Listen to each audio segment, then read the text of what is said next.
Okay. ఇది మామూలుగా ఇట్లాంటి వాళ్ళకి కూడా అంటే వాళ్ళ కిడ్నీ ఫంక్షనాలిటీని బాగా ఉంచుకోవాలి అని అంటే ఏమైనా హోమ్ రెమెడీస్ ఉన్నాయా? అంటే ఇది డయాబెటిక్ వాళ్ళకే కాదు, నార్మల్‌గా ఉన్న వాళ్ళకి కూడా ఏదైనా హోమ్ రెమెడీ? డయాబెటిక్ ఉన్న వాళ్లకు, హ్మ్. నాన్ డయాబెటిక్ ఉన్న వాళ్లకు హ్మ్.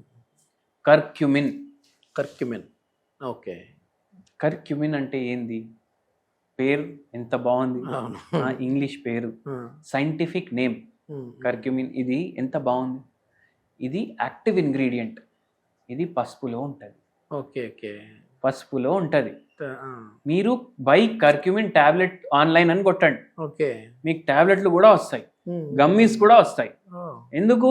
దీంట్లో యాంటీసెప్టిక్ ఉంటుంది, యాంటీ ఇన్ఫ్లమేటరీ ఉంటుంది, యాంటీబయాటిక్ ప్రాపర్టీలు ఉంటాయి, యాంటీ ఆక్సిడెంట్ ప్రాపర్టీలు ఉంటాయి.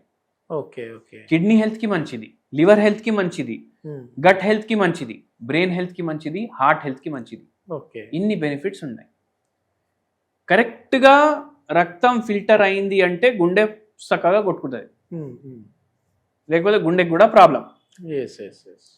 అందుకే ఏంటంటే మీరు పసుపు మీరే ఇంట్లో తయారు చేసుకోండి. కొమ్మలు తెచ్చుకొని దాన్ని ఎండలో పెట్టి, ఇప్పుడు ఎట్లయినా ఎండాకాలం కదా, ఎన్ని కిలోలు అవుతాయి ఇయర్లీ? ఒక 5 కిలో కన్నా ఎక్కువ అయితే తినరు కదా ఎవరు. తెచ్చుకోండి, అది డ్రై చేసుకోండి, దాన్ని పిసాయించేసి మీరు ఇంట్లో పెట్టుకోండి. బయట అంతా కల్తీ అయిపోయాయి కదా సార్. అవును, మీరు ఇంట్లో తయారు చేసుకున్న పసుపు రంగు చూడండి. ఉండదు. అవును, ఇంత ఎల్లో ఎక్కడ ఉంటది? ఆరెంజ్ ప్లస్ ఇది మిక్స్ అయి ఉంటది, కానీ బయట మనం చూస్తే పచ్చగా ఉంటది. పచ్చగా ఉంటది. అయితే అందుకే ఆ పని చేయండి మీరు. ఓకే. రోజు ఏం చేయండి అంటే, మీరు పాలు తాగినా చాయ్ తాగినా, చాయ్ని ఇంకోటి ఎక్కువ ఉడుకో పెట్టొద్దు. చాయ్ చాలా మంది అల్లం వేస్తారు ఇంట్లో చాయ్లా. అవును, సరే, చాలా మంచిది.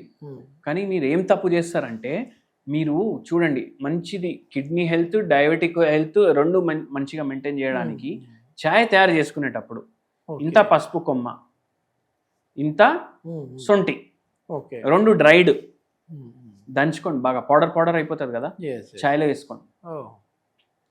కానీ మైండ్లో ఏం పెట్టుకోవాలంటే, పాలు సగం చాయ్ సగం వేసి నేను దీంట్లో అన్ని మసాలాలు వేసి ఒక అరగంట బాయిల్ చేస్తాను అంటే నడవదు పని. అది జహర్ లాగా తయారవుతుంది, విషం లాగా తయారవుతుంది. ఓకే. మీరు డికాక్షన్ సపరేట్ ప్రిపేర్ చేసుకోవాలి. ఆ డికాక్షన్లో మీరు ఈ సొంటి పౌడర్ కొంచెం, పసుపు పౌడర్ కొంచెం, పాలు లేకుండా బాయిల్ చేసుకోవాలి. ఓకే. ఓకే. బాయిల్ చేసుకున్నాక మీరు అది వేస్తారు కదా కప్పులో, పైనకెళ్ళి కొంచెం పాలు వేయండి. ఓకే. ఓకే.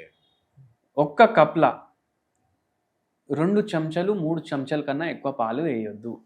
ఇది ఎవ్వరు వినరు. ఓకే. 2 కలిపేసి దాన్ని బాయిల్ చేసి అట్లా తయారైంది.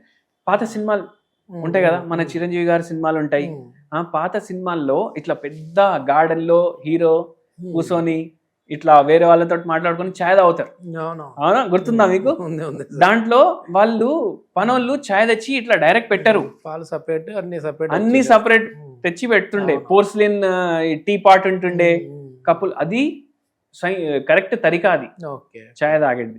మనం దాన్ని మొత్తం ఇండనైజ్ చేసేసినాం. ఎందుకంటే మనం కర్రీలు అట్లానే వండుతాం కదా, అన్నీ కలిపేసి ఇది కూడా అట్లా తయారు చేసి. సో అట్లా మీరు పసుపు అండ్ జింజర్, సొంటి అట్లా కలిపేసి తాగండి. కిడ్నీ హెల్త్కి, షుగర్ వ్యాధికి మంచి బెనిఫిట్ చేస్తాయి. ఇది మొత్తానికి చిన్న పిల్లనికి కూడా అర్థమయ్యేటట్టుగా చెప్పారు. అసలు కిడ్నీ ఫంక్షనాలిటీ ఏంటి, అదేవిధంగా ఎందుకు చెడిపోతూ ఉన్నాయి, డయాబెటిక్ ఉన్న వాళ్ళలో ఏ విధంగా ఉంటుంది, నార్మల్గా ఉన్న వాళ్ళకి ఎట్లా ఉంటుంది అనేది అయితే చెప్పారు. అదేవిధంగా ఓ మంచి హోమ్ రెమెడీ కూడా చెప్పారు. Thank you sir. Thank you.